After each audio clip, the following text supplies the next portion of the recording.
Então, irmãos, a gente vai estudar sobre o livro de Hebreus. Não sei se vocês já estavam sabendo que o assunto ia ser esse.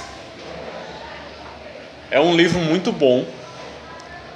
Creio que todos vocês já leram, né? Já devem conhecer.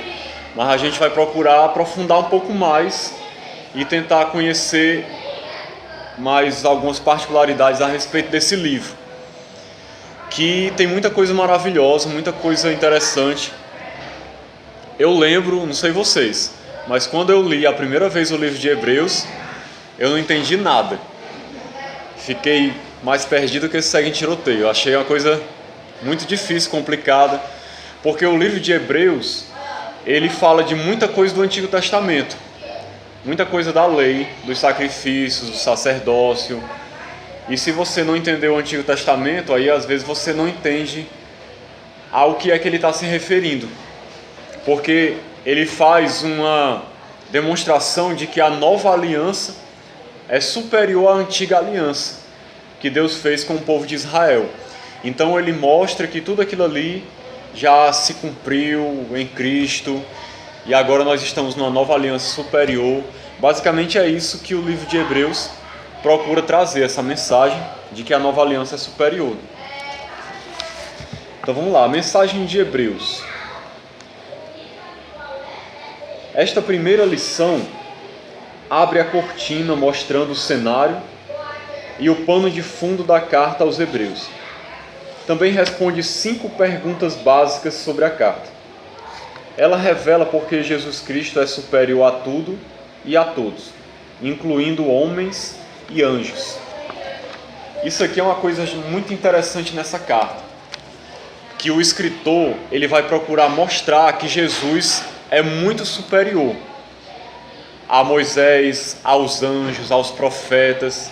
É uma das grandes características do livro de Hebreus é essa. A gente vai perceber quando estiver estudando. Então, o primeiro tópico diz assim: 5 perguntas para conhecer a carta aos Hebreus. Por que a carta foi escrita? Amém. Eu queria pedir que vocês abrissem em Hebreus 10, que ele vai mostrar, na própria carta ele mostra essa realidade. Vamos abrir aqui para a gente ver. Hebreus 10, 32 até o 39. Então, a primeira pergunta que ele faz aqui é por que a carta foi escrita. A gente percebe nesse texto do próprio livro de Hebreus que havia uma grande perseguição àqueles irmãos. Eles estavam enfrentando coisas terríveis, uma tribulação enorme. Como a gente vê os exemplos aqui que foram relatados, eles serviram de espetáculo público, ou seja, levavam eles para algum local público e ali ficavam humilhando, talvez batendo, matando publicamente. No Império Romano eles faziam muito esse tipo de coisa com os cristãos. Lançavam as feras, e isso servia de espetáculo para as pessoas. As pessoas iam como quem está indo para um teatro ou para um cinema, assistir os cristãos morrendo, serem maltratados, humilhados. E esses irmãos passaram por coisas desse tipo. O espólio dos seus bens, ou seja, roubaram seus bens, prenderam eles. Então eles estavam passando por coisas terríveis por causa da fé em Cristo. Então é uma das grandes características dessas pessoas a quem a carta foi dirigida. Eles estavam passando perseguições, sofrimentos, e eles precisavam de uma palavra de encorajamento, de consolo. E foi por isso também que a carta foi escrita. A carta é um apelo a todos os crentes para que se mantenham firmes na verdade, fiéis a Cristo, e cresçam para a maturidade cristã. Como podem ser encorajadas pessoas que estão passando por tantas dificuldades? Vamos ler aqui só 2 textos desses. Hebreus 2:1, queria pedir que o Rony lesse, e a Rabi lesse Hebreus 3:6, para a gente ver o que o escritor de Hebreus fala para eles. Então a gente vê o que tem em comum nesses 2 versículos. O que vocês percebem que tem em comum aqui, nessas 2 declarações? Firmar na fé. Exatamente. É uma exortação, um chamado para que eles se firmem na fé, se apeguem realmente com Cristo e permaneçam ali naquela fé que eles abraçaram, que eles perseverem. Justamente por quê? Porque o escritor tinha consciência do que eles estavam passando, uma perseguição terrível. e eles estavam precisando dessa palavra de encorajamento para que eles continuassem firmes. E aqui, irmãos, eu me lembro até de uma coisa assim, aplicando para a nossa vida. Aqueles irmãos passavam por uma situação muito pior do que o que a gente passa na nossa realidade hoje. E quantas pessoas a gente não vê se afastando da fé, né? Que um dia elas professavam? Quantas pessoas a gente não conhece que estão, como se diz, desviadas? Se afastaram da igreja, não tem mais comunhão com Cristo, nem com a igreja. Tenho certeza que vocês devem conhecer alguém que um dia estava na igreja, agora não está mais, está vivendo no pecado, né? Vocês conhecem, devem conhecer, né? Alguém. E por motivos muito menores até do que o que esses irmãos passavam, porque aqui no Brasil não tem perseguição, aqui a gente é livre para crer, para pregar o evangelho, não há nada parecido com o que eles passavam. Aqui existe humilhação, assim, existe rejeição por parte de algumas pessoas, mas é um grau muito menor. Provavelmente, pelo que a Bíblia fala, as profecias que existem, é provável que essa perseguição possa vir a aumentar aqui no Brasil, como em outros lugares também, porque quanto mais perto a gente chega da volta de Jesus, a tendência é a perseguição aumentar, é o que a Bíblia mostra. Que nos últimos dias, muitos seriam perseguidos. Jesus disse, vocês serão odiados por todos por causa do meu nome, ele fala lá em Mateus 24, né? Então, fica aquela reflexão para nós. Se a gente estivesse na situação desses irmãos, sabe, pare para analisar. Como é que a gente reagiria? O que a gente faria? Tente se colocar no lugar deles, imaginar a situação que eles estavam passando. Existem países hoje em que isso acontece. As pessoas entram na casa dos irmãos, arrastam eles à força e levam presos, sequestrados, ou então matam eles dentro de casa, afastam as famílias, colocam uma arma na cabeça deles e perguntam coisas do tipo assim, você é cristão ou não, você é um infiel, ou seja, infiel é aquele que não é muçulmano, geralmente, né? E aí, se a pessoa disser que é um cristão, muitas vezes morre ali na hora. Sabe, esse tipo de situação que a gente vê na Bíblia serve para a gente refletir como é que a gente reagiria. Será que a gente realmente tem uma fé que está tão apegada a Cristo, que independente do que aconteça, a gente nunca negaria o nome do Senhor, permaneceria firme? A gente precisa refletir sobre essas coisas. E era essa situação que esses irmãos passavam. Ele continua dizendo, a carta exorta a perseverança, dando exemplos bíblicos. Abraão esperou com paciência e por isso obteve a promessa. Moisés permaneceu firme, contemplando aquele que é invisível. Jesus perseverou, suportando a cruz. Vários profetas voltaram ao judaísmo, abandonando a sua fé, porque tinham conhecimento inadequado da pessoa de Cristo. Então, nesses versículos que ele cita aqui, se vocês quiserem ver depois, ele dá esses exemplos de Moisés, Abraão e Jesus, de como eles perseveraram na sua caminhada com Deus, apesar de todas as dificuldades que se levantaram. Então ele cita esses exemplos para que a igreja olhe para essas pessoas e tenha eles como um referencial, principalmente Jesus. Jesus foi alguém que foi perseguido, foi humilhado, mesmo assim até o último momento ele foi fiel à vontade de Deus e cumpriu o propósito de Deus nessa terra, independente do que aconteceu. E como ele diz aqui, o que estava acontecendo? Esses irmãos que eram judeus, ele vai já falar aqui mais na frente, mas eu já estou adiantando. Essa carta foi escrita para judeus. E esses irmãos judeus, eles estavam se sentindo tentados a voltar ao judaísmo. Porque uma coisa interessante que acontecia naquela época, os judeus não eram perseguidos pelo Império Romano. Os judeus não enfrentavam perseguição. Boa tarde, pode entrar. Então, os judeus eles não enfrentavam perseguição, eles tinham liberdade de exercer a fé deles no Império Romano. Mas os cristãos não, os cristãos eram perseguidos. Então, esses cristãos, eles eram judeus. Então, qual era a grande tentação para eles? Voltar ao judaísmo. A gente está estudando sobre o livro de Hebreus, certo? A gente está estudando aqui um pouco sobre por que a carta foi escrita, para quem foi escrita. Esse finalzinho de semestre vai ser sobre essa carta aos Hebreus. Mas se vocês quiserem abrir no capítulo 1, a gente vai já ver alguns versículos. Então, esses irmãos judeus, eles tinham essa tentação de querer voltar ao judaísmo para poder viver uma vida cômoda, uma comodidade na sua fé e não ter perseguição. E por falta de conhecimento da sua fé, da pessoa de Cristo, muitos acabaram apostatando da fé, voltando ao judaísmo, achando que talvez tivessem cometido um erro, que era melhor eles continuarem sendo judeus.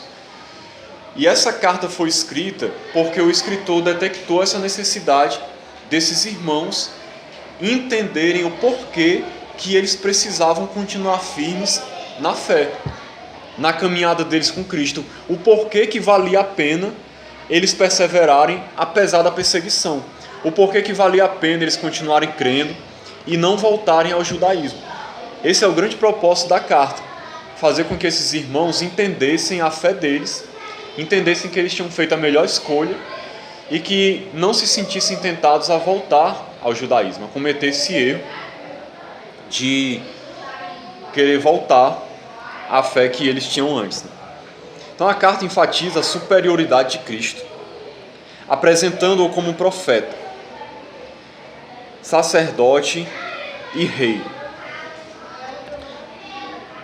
Segundo ponto, quem é o autor de Hebreus? Antes de ler esse tópico, eu pergunto a vocês: vocês sabem quem é o autor de Hebreus? Exatamente. Ninguém sabe quem é o autor de Hebreus. Há muitas especulações, como a gente vai ver aqui. Eu vou ler para vocês. O autor é desconhecido. Orígenes, erudito teólogo cristão, gostava de afirmar: só Deus sabe quem realmente escreveu a epístola aos Hebreus. Tem havido várias propostas. Aí entre elas ele cita aqui Paulo, Barnabé, Apolo, Priscila, Lucas e outros. Não há necessidade de especulação. Nenhum livro é mais verdadeiro ou inspirado pelo fato do autor ser conhecido. O melhor a fazer é aceitar que não podemos ter certeza, nem precisamos conhecer a autoria para aceitar a autoridade e receber todos os ensinamentos inspirados por Deus. Então, ninguém sabe quem escreveu a carta aos Hebreus. Essa que é a verdade. O autor ele não se identifica, ele simplesmente já começa entrando no assunto que ele deseja. Ele não faz como Paulo geralmente fazia. Paulo, apóstolo de Jesus Cristo, aos irmãos amados da área fulano de tal, ele não faz isso. Ele já entra no assunto, ele não diz quem é.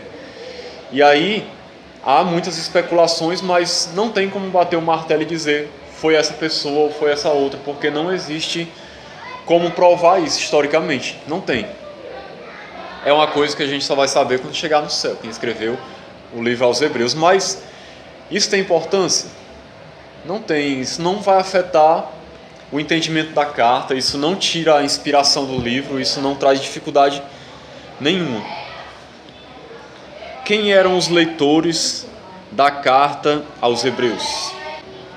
Então, isso aqui é uma questão fora de discussão, porque quando você lê o livro de Hebreus, você logo percebe que os leitores iniciais a quem a carta foi destinada, com certeza eles conheciam muito bem o Antigo Testamento. Porque se essa carta tivesse sido escrita para os gentios, eles não iam entender quase nada, porque a linguagem é toda relacionada, como eu falei para vocês, ao Antigo Testamento. As coisas da lei, aos sacrifícios, ao sacerdócio.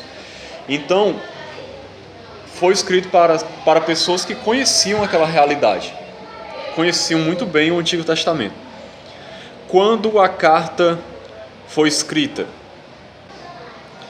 O texto que ele cita aqui de Hebreus 10:11 diz assim: ora, todo sacerdote se apresenta dia após dia, a exercer o serviço sagrado e a oferecer muitas vezes os mesmos sacrifícios que nunca jamais podem remover pecados. Então, se você observar com atenção, o texto está no presente. Ele fala como sendo algo que ainda acontece quando ele escreveu a carta. Então, isso é uma evidência muito forte de que o templo de Jerusalém ainda não tinha sido destruído. Eu não sei se vocês sabiam que esse templo de Jerusalém foi destruído logo depois. Quem lembra o ano? Acho que ele falou aqui, né? 70 depois de Cristo. Quem destruiu o templo de Jerusalém? Vocês sabem? Exatamente. Durante o império governado por Nero, o templo de Jerusalém foi destruído, não só o templo, mas a cidade toda. Como Jesus falou, profetizou, né? Não restou pedra sobre pedra. Foi destruído tudo, no ano 70 depois de Cristo. Depois daquele ano, nunca mais os judeus voltaram a fazer sacrifícios como eles faziam antes. Todos aqueles rituais de levar animais ao templo, nunca mais eles fizeram, porque o templo nunca mais foi reerguido. Depois daquela época, os judeus continuaram fazendo seu culto nas sinagogas, mas o templo ele nunca mais foi reerguido. Até hoje, lá em Israel, a única coisa que existe lá do templo, o que é? Vocês sabem? Que os judeus sempre vão orar lá. O Muro das Lamentações. O muro é a única parte do templo que restou lá. Se eu não me engano, é até um alicerce do templo. Foi a única parte que restou. E é onde os judeus fazem suas orações. Mas nunca mais o templo foi reerguido. Hein? Há um debate a respeito de se vai ser reerguido um terceiro templo ou não. Né? Mas isso aí é uma questão de escatologia, eu não vou entrar muito nesse ponto. Mas o templo mesmo, depois daquela época, não existe mais.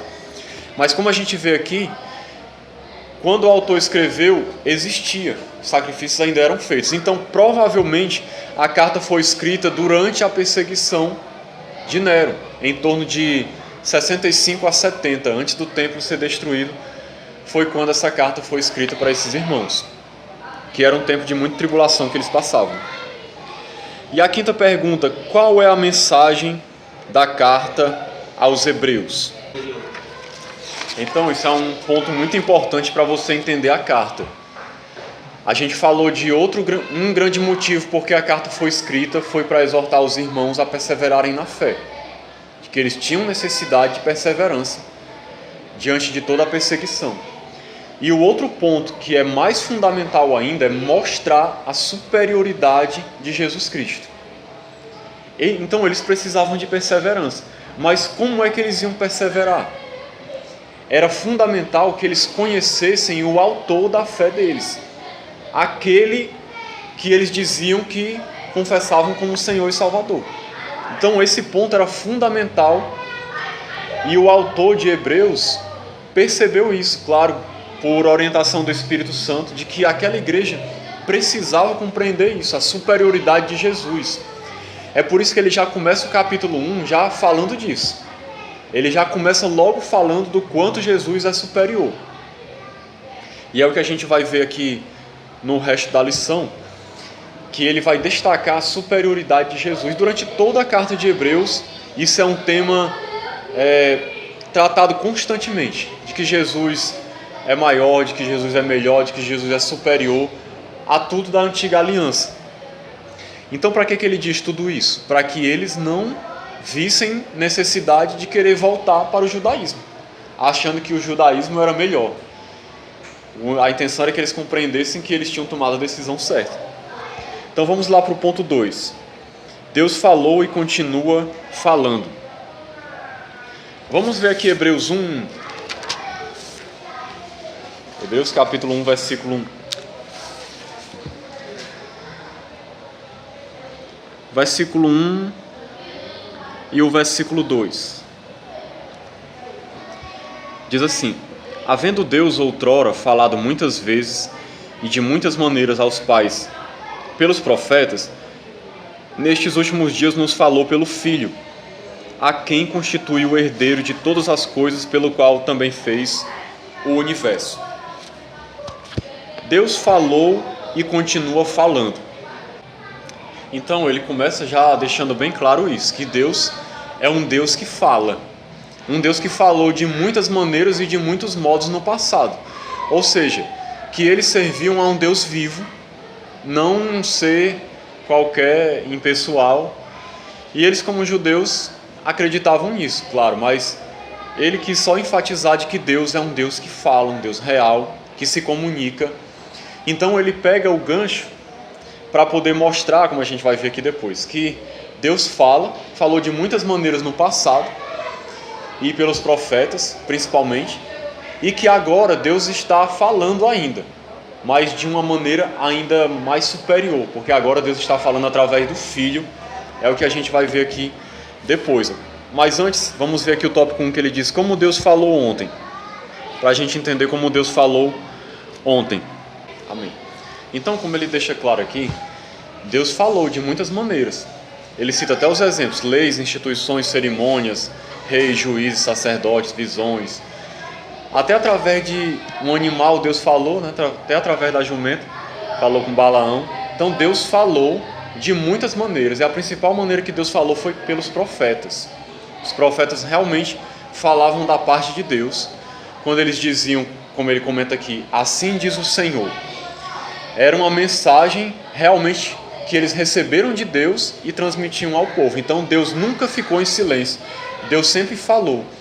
E o escritor quis enfatizar isso para mostrar que agora Deus continuava falando, só que de uma maneira bem assim superior e esclarecedora, que é o que a gente vai ver agora no tópico 2.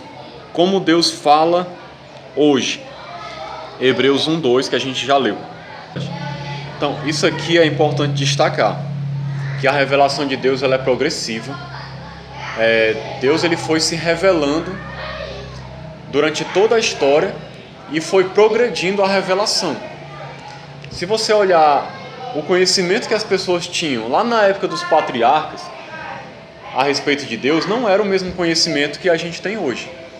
Deus ele foi se revelando cada vez mais progressivamente, mas uma coisa muito importante que ele deixa claro aqui, não há progressão depois de Jesus.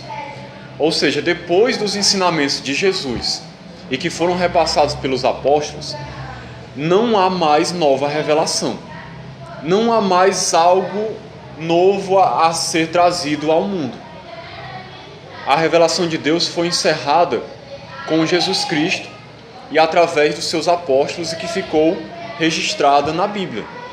Essa é um dos grandes pilares assim, da fé cristã, é isso. Porque se a gente não crê nisso, nós vamos acreditar, como muitas seitas, que Deus pode de repente, através de um anjo, se revelar a alguém, trazer uma nova revelação, um novo ensinamento que ninguém sabia, e aí agora nós temos que seguir essa pessoa. Não. A revelação de Deus, ela terminou.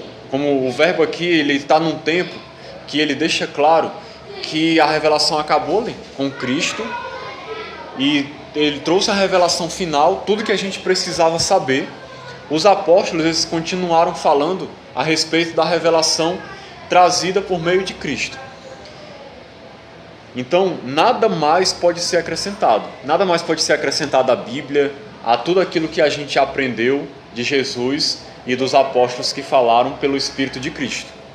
Isso é um ponto muito importante da gente salientar.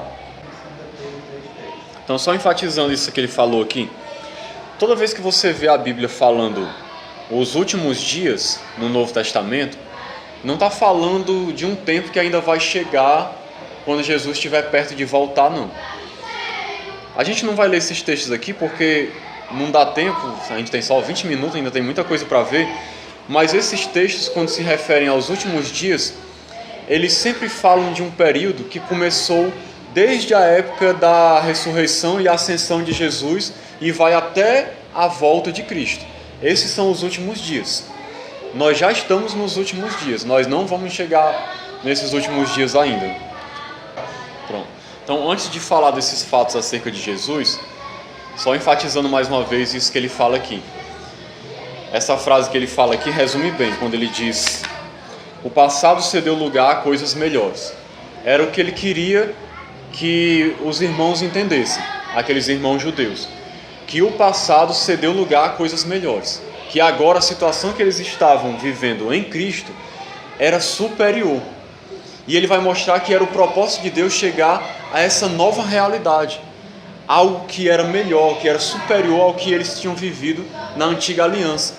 Então, para que eles compreendessem que não fazia sentido nenhum querer voltar ao judaísmo, ou querer manter as práticas da lei que não tinham mais sentido na nova aliança, porque também existiam grupos naquela época de judaizantes que queriam a todo custo levar os irmãos a continuarem praticando coisas da lei, tipo guardar os sábados, se circuncidar, guardar as festas judaicas, guardar as dietas alimentares, coisas desse tipo, e que não tinha mais necessidade na nova aliança, mas tinha gente que pregava esse tipo de coisa. Então agora vamos ver esse terceiro ponto, que é um ponto muito importante dessa lição, que são os 7 fatos acerca do Filho. Vamos ler aqui o versículo 3, que a gente não leu, de Hebreus 1. Ele diz assim: Ele que é o resplendor da glória e a expressão exata do seu ser, sustentando todas as coisas pela palavra do seu poder, depois de ter feito a purificação dos pecados, assentou-se à direita da majestade nas alturas. Então, irmãos, esse versículo, ele é tão profundo, a gente vai ver ele em 15 minutos, mas depois ele merece ser estudado em casa por vocês, se vocês puderem ler, refletir, ver comentários sobre esse texto, porque essas declarações que ele faz aqui a respeito de Jesus são maravilhosas, são profundas, são coisas assim impressionantes a respeito de Jesus, e que até, não se surpreenda com isso não, muitos cristãos não sabem, não conhecem essas características de Cristo. Eles não têm esse entendimento. Vamos ver aqui, os fatos a seguir mostram a superioridade inquestionável e insuperável de Jesus Cristo, e explicam por que a revelação através dele é a maior que Deus já fez à humanidade. O primeiro, Deus o constituiu o herdeiro de todas as coisas. Amém. Então, diz que ele é o herdeiro de todas as coisas. Como ele explica aqui no texto, o herdeiro é uma pessoa que recebe algo por herança, né? Todos nós sabemos disso. A ideia aqui é a mesma. Alguém que recebeu algo por herança. Só que não porque aqui a gente recebe uma herança, quando alguém morre a gente fica com os bens daquela pessoa, né? Não é o caso aqui, porque Deus não morre, né? Deus não morreu. Mas Jesus é o herdeiro de todas as coisas porque ele é o Filho de Deus. O Filho, vamos dizer assim, com F maiúsculo. O Filho unigênito, ou seja, o único gerado. Nós somos filhos de Deus também. Mas nós somos filhos assim como Jesus é filho, no mesmo sentido. O que vocês acham? Por adoção, exatamente. Nós fomos adotados como filhos de Deus, porque nós cremos em Jesus. Mas o Filho de Deus, unigênito, realmente que é da mesma essência do Pai, é Jesus Cristo. E ele é o herdeiro de todas as coisas. Então, o que ele quer dizer em outras palavras é o seguinte, que ele é o dono de tudo. Resumindo, é isso que ele quer dizer, que Jesus é o dono de todas as coisas. Tudo é dele. Não existe nada no mundo que não pertença a ele. E quando eu digo tudo, é tudo mesmo. Todas as coisas visíveis e invisíveis, todas as coisas criadas neste mundo, são dele. Ele reina sobre tudo, ele governa tudo, não existe nada que não pertença a ele. Até mesmo os pecadores que vão ser condenados, eles pertencem a Jesus. Vão ser condenados, mas eles são, em certo sentido, dele.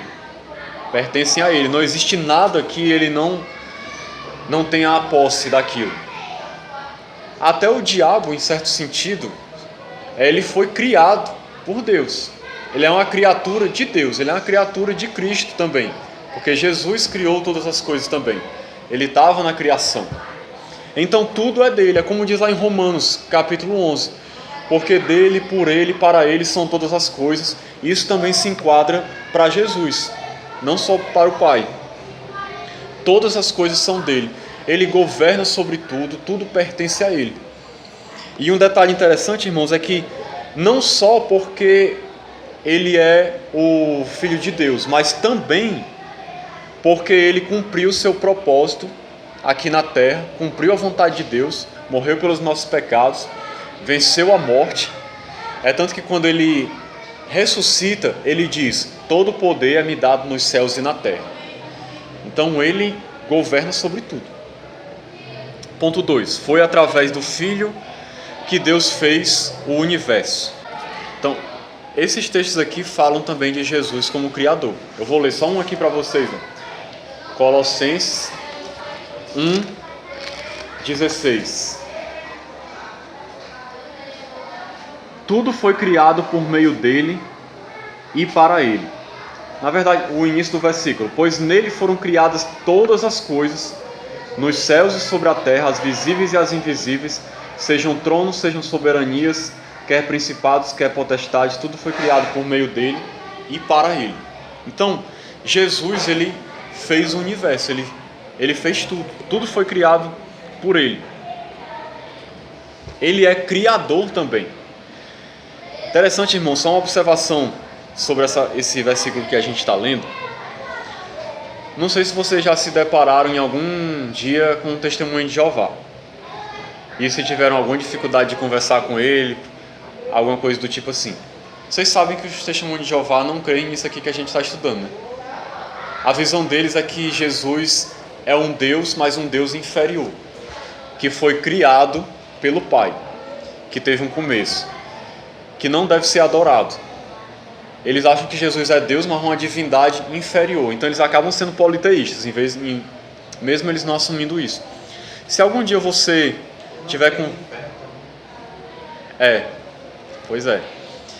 Se algum dia vocês estiverem conversando com o testemunho de Jeová e eles estiverem com essa conversa de que Jesus não é Deus, chame ele para ler o capítulo 1 de Hebreus, que vai desfazer toda a fé deles.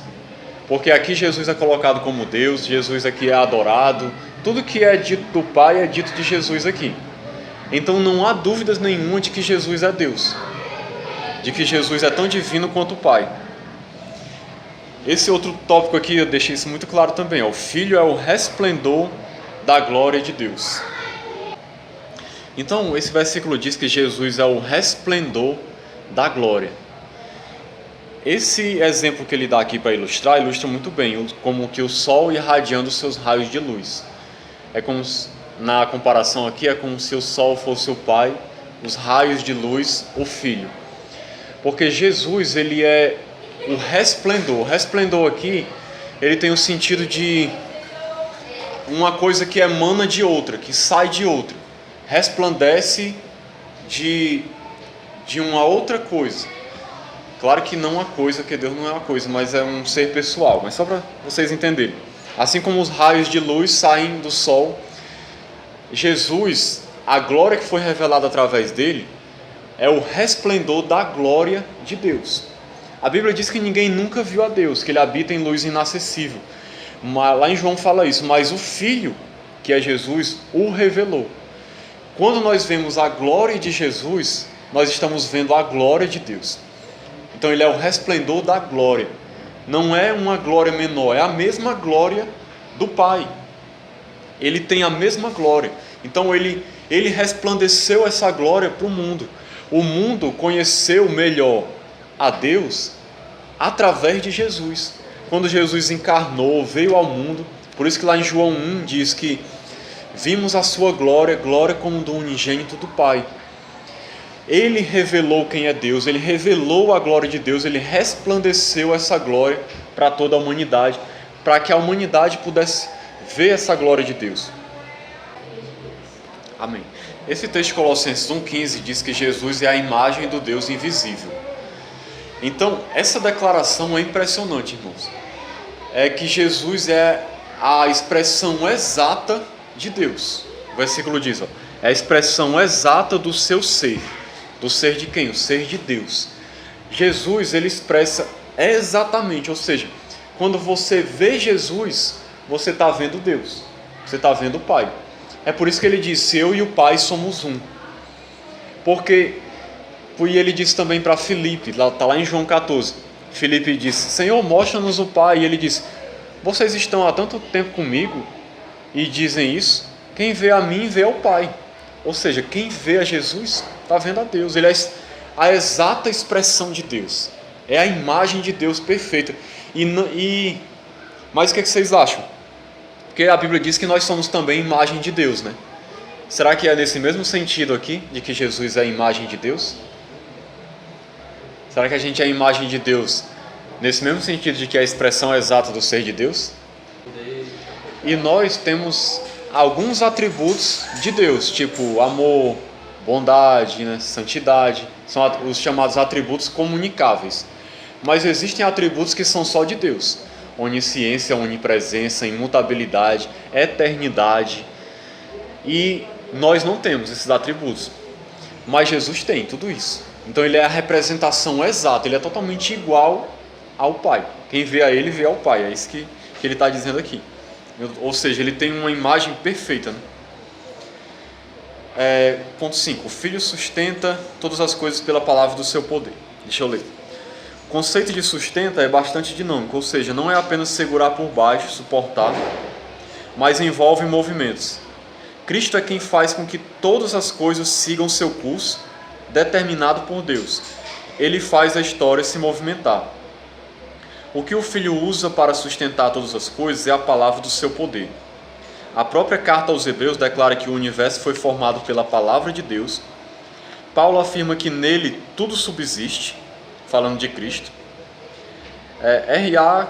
Knox afirmou: toda a criação depende para se suster de sua palavra capacitadora. Na Bíblia, a palavra de Deus é Deus em ação. Então, em outras palavras, Jesus sustenta tudo pela palavra do seu poder, ou seja, ele é soberano, assim como o Pai o é, e o Espírito Santo também. Por isso que ele é divino, e divino assim como o Pai é também. Jesus, ele é totalmente soberano. Para ele sustentar todas as coisas, é porque ele é onipotente, ele tem todo o poder nos céus e na terra. E ele é onipresente, ele é onisciente, senão ele não teria como sustentar todas as coisas pela palavra do seu poder. Então ele tem essa mesma característica de Deus, de ser soberano. Pronto, exatamente. No resto do livro, ele vai desenrolar esse assunto a respeito da obra expiatória de Cristo.